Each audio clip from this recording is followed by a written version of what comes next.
তো আমরা এখন যাব ফতেখানি সমাধিস্থলে। তাই সেই ফতেখানি সমাধিস্থলের বাইরে যে রাস্তা, সেই রাস্তায় দাঁড়িয়ে আছি। এখানে এই গৌড় সাম্রাজ্যের মধ্যে এটা রয়েছে। এর আগে যেটা ছিল তার ডান সাইডে, সেটা হচ্ছে গুমটি দরওয়াজা বা চিকা মসজিদ। তার কিন্তু কিছুটা দূরেই রয়েছে, তাই প্রায় 300 মিটার দূরেই ফতেখানি সমাধিস্থল। এটা হচ্ছে প্রথম গেট। আমরা এই গেট দিয়ে প্রবেশ করি। তার সামনে আছে এগুলো দেখতে পাচ্ছি, বিভিন্ন রকমের দোকান রয়েছে। তো আমরা এর মধ্যে ঢুকে যাব। তো যাই হোক, এই দরজা দিয়ে আমরা ঢুকে গেলাম। এখানে লেখা আছে, শিডিউল আছে। এখানে অনেকে কেউ ঘুরতে আসছে দেখতে পাচ্ছি। এখানে একটা শিডিউল রয়েছে, এই যে কদম রসুল মসজিদ। এটি অত্যন্ত অলংকার, মানে বিভিন্ন রকম জিনিস লেখা আছে। এখানে বিজ্ঞপ্তি কিছু লেখা আছে যে এই যে কদম রসুল মসজিদে যদি কেউ ধ্বংসপ্রাপ্ত বা কেউ ক্ষতি করতে চায় বা বিভিন্ন রকম আঘাত পৌঁছাতে চায়, তো কী হবে, ওর উপরে সরকার 2010 সালে একটা বিজ্ঞপ্তি জারি করেছে বা নতুন ঘোষণা করেছে যে তার উপরে বিভিন্ন রকমের অ্যাকশন নেওয়া হবে। তো যাই হোক, তো এখানে যা ছিল, তো তার উপরে অ্যাকশন নেওয়া হবে যে 2 বছরের কারাদণ্ড বা তার সাথে সাথে 2 লক্ষ টাকা জরিমানা করা হবে। এখানে দেখতে পাচ্ছি সেই কদম রসুল মসজিদ।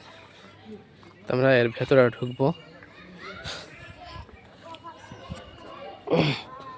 তো আমরা এখন চলে যাব সে ভেতরের দিকে। এটা সে প্রথম দরজা। বাইরে থেকে এসে বিভিন্ন রকম স্কুল থেকে তারা ঘুরতে দেখতে পাচ্ছি, অনেকে আছে এখানে।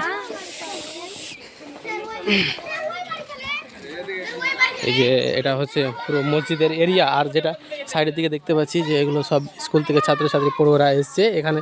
এটা দেখতে পাচ্ছি, এটা হচ্ছে ফতেখানির সমাধিস্থল। এটাকে যেটা ধনুকের মতো রয়েছে, পুরোটাই তীর ধনুক যে আকার আছে ওই রকমভাবে আমরা যেটা দেখতে পাচ্ছি যে অনেক অনেক লোক এসছে এখানে। এটা হচ্ছে কদম রসুল মসজিদ, আর তার সাইডে এটা হচ্ছে ফতেখানির সমাধিস্থল। এর ভেতরে যদি যাওয়া যায় তো এখানে কিছু সমাধি দেখতে পাওয়া যাবে। তো আমরা ওই দিকে এখন যাচ্ছি না, আমরা পরে যাব। তো যাই হোক, তো আমরা যে এটা দেখতে পাচ্ছি, এটা এখানে একটা গেট রয়েছে, দরজা। তো এটা দিয়েও ওই বাইরে থেকে আসা যায়। তো এটা এখন পুরোপুরি বন্ধ রয়েছে, এই দেখুন।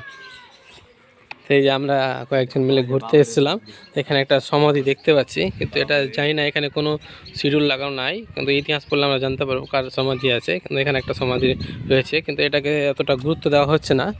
তা এর ভেতরে যেটা ভেতরে রয়েছে, এটাকে কিন্তু পুরোপুরি গুরুত্ব দেওয়া আছে বা পুরোটাকে ঘেরা রয়েছে, আমরা দেখতে পাচ্ছি। আমরা চলে যাব সামনের দিকে এখন। তো এখানে একটা শিডিউল দেখতে পাচ্ছি যে ফতেখানের সমাধিস্থল লিখে আছে। এটা হচ্ছে 1685 থেকে 58 থেকে 1707 খ্রিস্টাব্দের মধ্যে এটা হয়েছিল। তো আমরা এখন যাই সে ফতেখানের সমাধিস্থলে। আমরা দেখিয়ে দিই যে এখানে সেই সমাধি স্থলটা রয়েছে এর ভেতরে। এবার ভেতরে গেলে দেখা যাবে সেই জিনিসটা, আমরা কিন্তু দেখতে পাচ্ছি অবশ্যই। তো অবশ্যই গেলে দেখা যাবে, কিন্তু আমি এখন এই মুহূর্তে ঢুকছি না, আগে পুরোটা দেখিয়ে নিই, তারপরে আমরা এক এক করে সব কিছু দেখাবো। তো এটা এটা কি দেখতে পাচ্ছি সামনের দিকে, যেটা যেটা দেখতে পাচ্ছি যে হ্যাঁ, তার পায়ের ছাপ রয়েছে, হযরত মুহাম্মদের পায়ের ছাপ রয়েছে। ওটা হোসেন শাহ রাজা ছিল গড়ে, তো উনি হজ করতে গিয়ে মক্কা থেকে নিয়ে এসেছিল। মোহাম্মদ কোনোদিন বাংলা ভারতে আসেনি। হ্যাঁ, তারপরে কষ্টি পাথরের উপরে শ্বেত পাথরে পায়ের ছাপটা, শ্বেত পাথরের উপরে হযরত মুহাম্মদের পায়ের ছাপ রয়েছে। হ্যাঁ, হ্যাঁ। তো এই যে এটা রয়েছে, এটা একটা মসজিদ না কোনো কদম রসুল মসজিদ। আচ্ছা, এটা হচ্ছে কদম রসুল মসজিদ। এখানে নাকি হযরত মুহাম্মদের যেটা শ্বেত পাথর বলছে, ওই শ্বেত পাথরের উপরে আমরা ইতিহাস পড়ে থাকলে অবশ্যই জানতে পারবো শ্বেত পাথর সম্বন্ধে। তো শ্বেত পাথরের উপরে সেই কদম রসুল মসজিদের ভেতরে রয়েছে শ্বেত পাথরটা, আর সেই পাথরের উপরে কিন্তু হযরত মুহাম্মদের পায়ের ছাপ রয়েছে বলে তারা উল্লেখ করতেছে। জানে না কতটা কি, অবশ্যই ইতিহাস পড়লে বোঝা যাবে। তো এগুলো দেখতে পাচ্ছি ছোট ছোট রয়েছে। আমরা এখন যাব অবশ্যই, যেটা পায়ের ছাপ রয়েছে ওই জিনিসটা দেখাবো, কিন্তু আমি এখন সেদিকে যাচ্ছি না, আগে এই জিনিসটা দেখিনি যে এখানে অনেকটা ধ্বংস হয়ে গেছে দেখতে পাচ্ছি।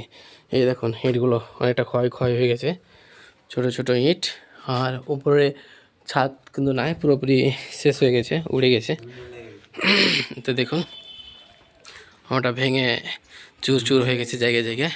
এই দেখুন এগুলো কিন্তু অনেকটা সাজ ছিল, অনেক রকম ছোটো ছোটো ইট কেটে কেটে বিভিন্ন রকম ডিজাইন ছিল। এই যে দেখুন এখানে একটা যেমন ডিজাইন, উপরে একটা ডিজাইন, এখানে একটা, কিন্তু এগুলো কিন্তু আস্তে আস্তে কিন্তু ভেঙে গেছে।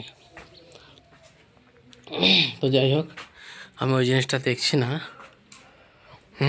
এই যে দেখুন এটা হচ্ছে কদম রসুল মসজিদ। আরে ভাই এখানে এর ভেতরে যাব তার আগে একটা কথা বলে নেব। জানি না সে কতটি সত্য কতটি কী, কিন্তু হজরত মোহাম্মদ সাল্লাল্লাহু আলাইহি সাল্লামের এখানে শ্বেত পাথরের উপরে বলছে তারা যে পায়ের ছাপ রয়েছে। সেটা আপনারা বিচার করবেন, আচ্ছা আপনারা যতটুকু জানেন আপনারা বলবেন।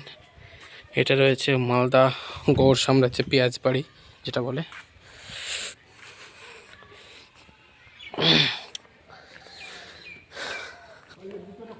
তো আমরা এখন যাচ্ছি সামনের দিকে। এটা হচ্ছে সেই কদম রসুল মসজিদ, আর এর ভেতরে হজরত মোহাম্মদ সাল্লাল্লাহু আলাইহি সাল্লামের যেটা শ্বেত পাথর, সেই শ্বেত পাথরের উপরে পায়ের ছাপ রয়েছে শুনেছি। তো আমরা সেই জিনিসটা দেখব। তো দেখা যাক, আমরা ভেতরের দিকে যাচ্ছি। এই সেই ভেতরে একটা ব্যালকনি, এই যে ব্যালকনি বারান্দা, তার ভেতরে যেটা রয়েছে ইনি বলবেন ওই সম্বন্ধে। আমরা সেই ভেতরের দিকে যাচ্ছি। এই যে এটা, তো আমরা এখন এর ভেতরে ঢুকে গেলাম। পায়ের ছাপ, এখানে একটা পাথর দেখতে পাচ্ছি, এর উপরে একটা অবশ্য পায়ের ছাপ রয়েছে, কিন্তু সেই জিনিসটা যারা জানবে তারা হয়তো ভালো বুঝবে, ভালো বলতে পারবে। আচ্ছা আপনি এ সম্বন্ধে একটু কিছু বলেন তো। এটা হজরত মোহাম্মদের পদচিহ্ন। হোসেন শাহ হজ করতে গিয়ে এটা মক্কা থেকে নিয়ে এসেছিল। মোহাম্মদ কোনদিন বাংলা ভারতে আসেননি। ছিলেন নসরুল শাহ বাদশাহ ঘরটা তৈরি করেছিল 1531 খ্রিস্টাব্দে। বাংলা, বিহার, উড়িষ্যা এই 3 জেলার রাজধানী ছিল বোর শহর। আমাদের ফ্রি সার্ভিস, আমাদের বেতন টেতন কিছু নেই, লোকজনকে দেশে যা পাঠাতে দিয়ে যান। আচ্ছা আচ্ছা। আমরা এখানকার সেবায়িত। তো আপনাদের এখানে কোনো সরকারিভাবে বা কোনো কিছু গভর্নমেন্টের তরফ থেকে কোনো কিছু বেতন দেয় না এরকম? হ্যাঁ। বংশগতভাবে দেখাশোনা করি। ও আপনারা আগে থেকে আপনার বংশের সবাই দেখে এসছে, তাই আপনারাও দেখছেন এটাকে সম্মানীয় হিসাবে আর কিছু হিসাবে, তাই তো? আচ্ছা। তো যাই হোক ইনি যা বলছেন যে এটা তার বাবা দাদা আর অন্যান্য যারা ছিল তারা আত্মীয়ের মধ্যে তারা এই জিনিসটা দেখে এসছে, এবং এরাও এখানে দেখছে এই জিনিসটাকে। তো যাই হোক দেখলাম আমরা এই জিনিসটা, যারা দেখেনি অবশ্যই আসুন দেখুন, ভালো লাগবে। এটা হজরত মোহাম্মদ সাল্লাল্লাহু আলাইহি সাল্লামের পায়ের ছাপ, এই যে দেখতে পাচ্ছি। তো যাই হোক দেখা হয়ে গেল। উপরে একটা চাদর আছে, পুরোটাই আকাশে উপরে যেটা দেখতে পাচ্ছি পুরোটাই গোল রয়েছে। দাও না, তুমি যা টাকা দিবে তারা দাও। তো আমরা এখান থেকে অবশ্যই বেরিয়ে যাব, আমরা যা দেখলাম দেখে নিয়েছি। তো আমরা বেরিয়ে গেলাম এই মুহূর্তে, এটা দেখা হয়ে গেল। তো এই যে ছিল সেই এটা, এখানে অনেকে আসছে দেখতে। তোমরা কোথায় থেকে আসছো? আলী একাডেমি কোথায় ওটা? জামালপুর কোনটা, কোন জায়গায়? থানা কি পড়ে? বাটনা থানা, রতুয়া, মালদা রতুয়া, তাই তো? মালদা রতুয়া। আচ্ছা তোমরা স্কুল থেকে এসছো নাকি? স্কুল থেকে ঘুরতে, স্কুলের মাস্টাররা নিয়ে এসছে, তাই তো? তো তোমরা দুজন যে, আর কোথায় সব? কোন দিকে গেছে? ও মানে ওদিকে ঘোরাঘুরি গেছে, তোমরা দুজন আসলে। আচ্ছা তো এখানে কি দেখতে আসলে, এখানে কি দেখবে? হজরত মোহাম্মদ সাল্লাল্লাহু আলাইহি সাল্লামের পায়ে ছাপ দেবে, তাই তো? আচ্ছা যাও। তো এরাও আসলো দেখতে, আমরা যা দেখলাম তার থেকে আমরা একটু সাইডের দিকটা দেখিয়ে দিচ্ছি বেলকনিটা। এই যে এখানে জেনারেটার সিস্টেম রয়েছে, লাইন টাইন না থাকলে এটাই কিন্তু জেনারেটার দিয়ে চালানো হবে। এই যে জেনারেটার পুরনো হয়ে গেছে অলরেডি। এই দেখুন বেলকনিটা, আমরা যেটা ছিলাম তো বাইরের দিকে ছিলাম। এই যে তোমরা ওখান থেকে অবশ্যই চলে যাব।